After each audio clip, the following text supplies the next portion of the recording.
자, 여러분들 안녕하십니까? 반갑습니다. 2020년 5월 29일 장마감 방송을 하도록 하겠습니다. HLB는 전일 대비 8.35% 상승한 11만 2,900원에서 마감을 해줬습니다. 사실 어저께는 내신 기대를 했었는데 안 올라서 속상한 마음이 많았는데요. 하루 지나서 오늘은 이런 장대 양봉 그리고 거래량까지 수반되면서 좋은 모습을 보여줬습니다. 제가 줄을 하나도 안 건드렸어요. 매우 의미 있는 이 라인이거든요. 11만원 이 라인 11만 4천원 정도가 될 것 같은데 어찌되었건 이 라인을 돌파를 시도하려고 하는 모습. 그러니까 어저께도 말씀을 드렸지만 야금야금 땅을 따먹는데 한 번에 안 올리고 야금야금 이렇게 땅을 따먹는데 어찌되었건 박스권 상단부에 다시 위치했다는 건 상당히 좀 긍정적으로 보이고요. 잠시 후에 좀 더 자세히 살펴보고 일단 시장부터 좀 보셔야 될 것 같습니다. 보시는 게 코스닥 지수인데요. 매우 강력하게 상승을 했잖아요. 유동성 시장의 힘으로. 근데 그동안의 특징을 자세히 살펴보시면요. 이렇게 올라갈 때 특징을 자세히 살펴보시면 이 검은 선이 5일선이에요. 이 검은 선이 5일선인데 이렇게 올라갈 때 5일선 밑에 있었던 적은 지금까지 그러니까 이날이 3월 20 요 3월 중순부터 해서 지금까지 5일선 밑에 있었던 날은요. 요 하루밖에 없었어요. 자세히 보시면. 그리고 오늘 처음이에요. 그만큼 시장이 상당히 강력했다고 한 얘기인데 이렇게 5일선을 돌파를 못했다고 하는 것은 물론 지금도 제가 보기엔 양호해요. 이렇게 크게 올라왔는데 이 정도 하물며 오늘 빠지지도 않고 이렇게 양봉으로 나왔다는 건 상당히 강한 시장이 맞습니다. 일단 전제 조건은 그래요. 강한 시장이 맞는데 5일선을 돌파하지 못했다는 거는 시황이랑 연관이 있는 것 같아요. 첫 번째, 우리나라에서 확진자 수가 증가하고 있더라. 그나마 좀 다행이긴 한 게요. 엊그저께는 50명 증가, 어저께는 70명 증가, 오늘은 다시 50명 증가. 그러니까 50에서 70에서 50 살짝 줄었잖아요. 그리고 플러스 가장 중요한 수치가 세 자리 수치예요. 100명 이상으로 확진자가 늘어나는 건데 아직은 거기까지는 안 갔어요. 그래서 100명 이하면 통제 가능한 수준이다. 그래서 요만큼 좀 기대감으로 올라가는데 이 확진자 수가 아직 안심할 단계는 아니다라고 해서 5일선 밑에 있는 것 같습니다. 첫 번째 이유인 것 같고요. 두 번째 이유는 잘 아시다시피 미중 갈등인 것 같아요. 예전에는 무역 분쟁이었는데 지금은 갈등이고 저는 패권 전쟁이라고 보고 싶습니다. 글쎄 이건 국제관계 학이니까 딱히 답은 정해져 있는 것 같지 않습니다. 중국도 그렇고 미국도 그렇고 자국의 이익을 위해서 노력을 하겠죠. 근데 불가피하게 미국, 중국은 G2 세계 패권을 장악한 나라이다 보니까 얘네 나라의 관계가 우리나라에 영향을 주죠. 간단하게만 살펴볼게요. 왜 해필 시진핑은 지금에서야 홍콩 보안법을 통과시키느냐, 여기에 대해서 의문이 많이 있죠. 간단하게 좀 살펴보시면 사실 시진핑이 집권한 이후에 미중 무역 분쟁이 있었죠. 결과는 다 아시다시피 중국의 완패가 나왔습니다. 그래서 중국인들은 자존심의 상처를 많이 받았죠. 근데 그 와중에 코로나 사태가 터졌어요. 그래서 중국인들은 상당히 별로 기분이 좋지가 않았을 거예요. 그들은 중화사상을 상당히 선호하는데요. 중국이 상당히 좋다고 생각을 하는데 무역 분쟁도 참패했고 코로나 발생으로 인해서 기가 좀 꺾였다고 할까요? 그래서 시진핑은 리더십이 흔들릴 위기에 처해 있죠. 그 와중에 시진핑은 무너져 버린 본인의 리더십 그리고 중국몽을 대세우기 위해서 홍콩 보안법을 통과를 시킨 것 같고요. 사실 이것도 이제 중국몽이 얘기가 나왔으니까 사실 좀 말씀드리자면 긴데 일단 마오쩌둥부터 시작을 해서 덩샤오핑이 나왔죠. 덩샤오핑은 후진타오한테 권력을 이양을 해주려고 했는데 그 당시 후진타오는 너무 어렸죠. 그래서 장쩌민한테 권력을 이양해준 다음에 네가 물러날 때 후진타오한테 권력을 넘겨라 라고 했죠. 어찌되었건 덩샤오핑 때는 도광양해로 이빨을 숨기면서 칼을 갈고 있었어요. 그러다가 후진타오 이후에 시진핑이 나타났죠. 시진핑 때부터는 이제 중화 사상이 널리 퍼졌죠. 중국몽을 실현할 때가 됐죠. 중국 입장에서는. 그렇게 크게 성장을 하다 보니까 글로벌 시장에서는 유례 없이 전 세계 유례 없이 인플레이션 없는 고도의 성장을 겪었습니다. 전 세계가 그 혜택을 누렸죠. 그러다 보니까 중국이 크게 됐고요. 중국이 크게 되다 보니까 미국은 손해를 볼 수밖에 없었죠. 그 와중에 미국은 글로벌 강자 원탑으로 쥐를 누르고 있었는데 중국이 등장함으로써 그 쥐를 누릴 수가 없어요. 그보다는 일단 경제적 손실도 무역 손실도 심했고요. 그래서 무역 분쟁을 일으켰고 미국은 완승을 거뒀습니다. 여하튼 이러면서 미국이랑 중국이랑 갈등이 시작됐는데 일단 결론부터 말씀을 드릴게요. 이건 국제관계학이니까 여러분들 판단은 여러분들이 하세요. 뭐 누가 잘하고 누가 못했냐 뭐 이런 얘기는 아니니까 거기에 대해서는 제가 왈가불가할 것도 아니고요. 판단은 이제 여러분들이 하시는 건데 홍콩 보안법에 대해서 트럼프는 반기를 내세웠어요. 그리고 우리나라 시간으로 내일 오전이 될 것 같은데 중대 성명을 발표한다고 했는데요. 좀 살펴보실게요. 트럼프 입장에서는 일단 본인 재선이 달려 있습니다. 자기 지지율을 높이려면 여기에 대해서 이슈를 부각시키는 게 좋아요. 그러면 지지율이 올라가니까요. 근데 여기에 대해서 심하게 이슈를 몰고 가면은 여태까지 자기 최대 치적은 주식시장인데 중국 때리기 너무 심하게 나가면 결국은 같이 망가지거든요. 그러면 주가는 떨어질 수밖에 없어요. 그래서 아마 내일 조심스럽게 예상하건데 내일 발표는 어느 정도 수위가 좀 조절되지 않을까 싶습니다. 적당하게 자기 지지율을 올리면서 적당하게 주가 하방은 경직해주는 수준에서 아마 정도 수위가 나올 걸로 예상이 되는데요. 글쎄요, 조심스럽게 예측을 해보자면 전문가들은 그렇게 얘기를 합니다. 홍콩 보안법을 일국 양제라는 홍콩의 자치권을 인정을 해줘야 되는데 과연 중국 정부가 법을 제정할 수 있는 권리가 있느냐라는 게 일단 첫 번째 문제인 것 같고요. 근데 법이라는 게 그렇잖아요. 갖다 끼워 맞추면 됩니다. 갖다 끼워 맞추니까 법을 제정할 수도 있긴 있을 것 같습니다. 그러니까 이번에 전인대에서 그렇게 통과를 한 것 같고요. 우리나라 국회에 상당하는. 그리고 사실 중국은 여러 소수 민족으로 이루어져 있잖아요. 중국 역사상 살펴보면은 뭉치고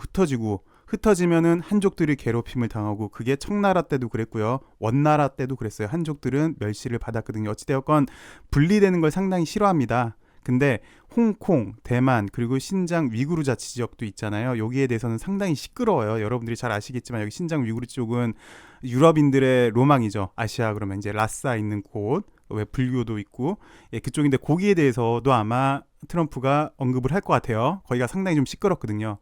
그래서 요 정도 수준에서 아마 마무리되지 않을까 싶습니다. 오늘 할 얘기도 많은데 너무 얘기가 많았네요. 어찌되었건 미중 패권 전쟁은 상당히 시간이 오래 걸릴 것 같습니다. 그리고 팁으로 말씀을 드리면 이번에 홍콩 보안법이 통과돼서 미국이 제재에 들어간다고 해도 사실 우리나라 주력 수출 상품은 IT랑 반도체잖아요. IT랑 반도체는 잘 아시다시피 WCO에서 거의 관세가 무관세예요. 통신 장비, 반도체 장비는. 그래서 우리나라 IT 쪽에 대해서는 피해는 오히려 반사 이익을 누릴 걸로 예상이 되고요. 항상 힘들 때 제일 힘든 부류들은 중산층인 것 같아요. 홍콩에서 중개 무역을 많이 하는데 다른 품목들 있잖아요. IT, 통신 장비, 저세율인 거, 무세율인 거를 제외한 나머지 무역을 하시는 분들은 약간 힘들 것 같습니다. 이렇게 간단하게 좀 말씀드리겠고 오늘 시장에선 좋았던 게 차랑 바이오가 좋았어요. 자동차 관련주들 좋았고 바이오는 우리 LB를 비롯해서 아스코 기대감도 있고 알테도 좋았고요. 그다음에 셀트리온이 좋았어요. 전 셀제를 말씀을 드릴게요. 예전부터 셀제가 그래도 가장 탄력 있다고 말씀을 드렸으니까 셀제가 동시효과 때 한 100만 주 들어온 것 같아요. 보면은 100만 주 정도 들어온 것 같아요. 100만 주 들어오면서 이렇게 올렸는데 여하튼 바이오 쪽이 좀 좋았던 모습입니다. 이제 곧장 HLB 살펴보도록 하겠습니다. 글쎄 지금 제가 3시 30분 끝나자마자 녹화를 하고 있는데 오늘 뉴스가 나온 게 없죠. 유상증자에 대해서 청량유리라든지 아니면 최대 주주가 참여했다라든지 아니면 지난번에 블록딜에 간 그 주체 인수를 밝혔다든지에 대한 뉴스는 나온 게 지금까지는 제가 살펴봤는데 없었어요. 없었음에도 불구하고 이렇게 좋은 모습을 보여줬다는 거는 글쎄 두 가지로 예상을 해볼 수 있겠죠. 첫 번째, 어저께 주가가 별로니까 청량률이 별로 안 좋았더라. 그래서 오늘 청량률을 높이기 위해서 주가가 좋았다라고 한번 해석을 해볼 수도 있고요. 반대로 어저께 아무런 제스처도 없었는데 청량률이 상당히 좋고 실권주까지 청량을 상당히 많이 했더라 라고 해서 주가가 올랐을 수도 있죠. 어찌되었건 결론은 여기 박스권 상당부를 돌파를 하려고 하는 모습이어서 상당히 좀 긍정적으로 보여집니다. 매번 드렸던 말씀인데요. 이 박스권을 돌파를 하는 게 일단 LB는 기술적으로 보시면 가장 우선무거든요. 그 첫 번째 요건을 이번에는 일단 충족을 시킨 거고요. 그 다음에 좀 매번 이때도 박스권 돌파하고 하락을 했잖아요. 음봉이 나오고 그리고 이 당시 때도 돌파를 하려고 하더니 이렇게 음봉이 나오면서 이렇게 지지부진한 모습을 좀 보여줬어요. 그래서 이번에는 좀 위에서 11만 원 위에서 주가가 좀 형성이 된다면 이제 이게 돌파가 되면 어저께도 계속 말씀드렸지만 그동안의 저항이었던 게 돌파가 된다면 지지가 되거든요. 그래서 좀 그거를 한번 기대를 해봐야 될 것 같습니다. 그래서 이제 남은 일정을 좀 한번 살펴보도록 할게요. 오늘 밤부터 아스코가 열리죠. 아스코에 대한 뉴스도 오늘 일단 나온 건 없어 보입니다. 그래서 아스코 때문에 긍정적으로 좀 보여집니다.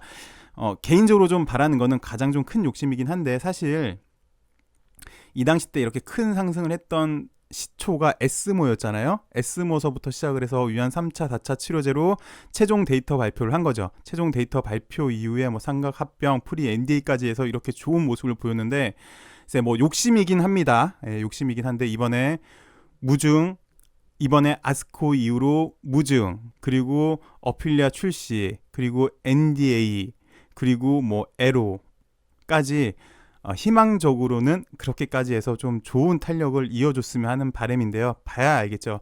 그 전에 조금 아쉬운 게 지금 아스코가 있는데 현재 좀 전에도 설명드렸지만 미국이랑 중국이랑 사이가 그렇게 좋지는 않습니다. 그리고 중국이 가장 좀 약점 중에 하나가 신뢰 도란 문제점이긴 한데요. 아마 이번에도 아스코에서 항서제약에서도 발표를 하잖아요. 거기에 대해서 얼마나 시장에서 좀 신뢰도를 가질까라는 게 좀 좀 살짝 걸리네요. 그거 빼고는 걸리는 게 없는데 그건 좀 걸리고 잘 아시다시피 6월 4일부터는 6월 4일까지 보유하고 있으면 이제 무상증자를 받을 수 있는 권리가 생기세요. 그래서 일반적으로 무상증자 전까지는 좀 좋은 흐름이에요. 일반적으로는 그래요.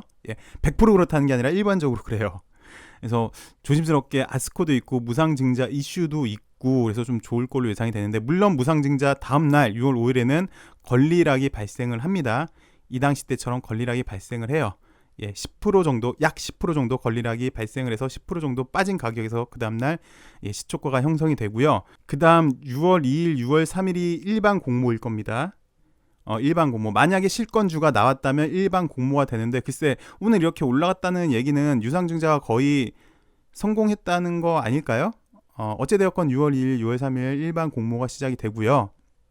다음에 6월 5일 날 최종적으로 납입이 됩니다. 그래서 유상증자는 이제 마무리가 되는데 제가 좀 바라는 게 뭐냐면 지금 여태까지는 유상증자 때문에 하락에도 제한이 있었었어요. 그리고 상승에도 제한이 있었었어요. 근데 유상증자가 끝나면서 이 제한은 없어졌어요. 그런데 폴첸 박사가 들어와야 돼요. 근데 폴첸 박사가 들어오면 너무 과도하게 상승을 한다면 부담이지 않을까 싶어요. 그래서 개인적으로는 6월 5일 날 일단 돈이 들어오면 지난번에 어필리아랑 이뮤노믹 인수한다고 L생 담보해가지고 먼저 한 600억 원인가 돈 빌린 거 있잖아요. 그거부터 갖고 그 다음에 개인적으로는 빨리 이사회를 결의를 해줬으면 좋겠어요. 제3자 배정, 그러니까 폴첸 박사한테 어드벤처한테 들어가는 제3자 배정 유상증자를 빨리 이사회를 결정을 한다면 글쎄 리스크는 좀 더 빨리 없어지지 않을까 저는 그렇게 생각을 합니다. 다음 주에는 이슈가 참 많네요. 정리를 해드리자면 아스코도 있고요, 일반 공모도 있고요, 이렇게 그다음에 무상증자도 있고요. 그 다음날 권리락도 걸리고요. 주금 납입까지 됩니다. 이렇게 상당히 많은 일정들이 다음 주에 예정이 돼 있습니다. 글쎄 좀 장밋빛 전망을 좀 많이 해드렸는데요. 여태까지 유상증자 그리고 지난 12월부터 오늘까지 회사에는 악재는 없었습니다. 특히 약의 효능에 대해서는 오히려 플러스로 더 좋은 약을 탑재를 했으면 탑재를 했지 마이너스 되는 건 없었거든요. 그래서 진 회장이 밝혔던 결국 HLB의 가치가 시장에서 좀 제 가치를 받아줬으면 합니다. 여러 이제 약들도 탑재를 했고 리보세라님의 약의 효능도 좀 제대로 이제 인식을 해주는 그런 단계로 가줬으면 좋겠고요. 그 시발점이 제 개인적인 생각으로는 일단 여기 114,000원 요 라인을 확실히 좀 돌파를 해줘야 돼요. 그리고 월요일이라도 이렇게 요런 거 나오면 안 돼요. 요런 거 장대한봉 다음에 요거랑 요 당시 때도 그랬죠. 장대한봉 다음에 요거랑 요게 나온다면 또 아마 질질 또 지지부진한 시세가 연출이 될 수 있을 것 같습니다. 뭐 다음 주에도 예정된 훌륭한 좋은 사항들이 많이 있으니까 좀 더 기대를 해보고 좀 더 인내를 해보고 대한민국 최초의 항암 신약 성공, 정확히 말씀드리면 대한민국 자본력으로 탄생하는 항암 신약의 탄생을 기대해 봅니다. 즐거운 주말 되시고요. 시청해 주셔서 감사합니다.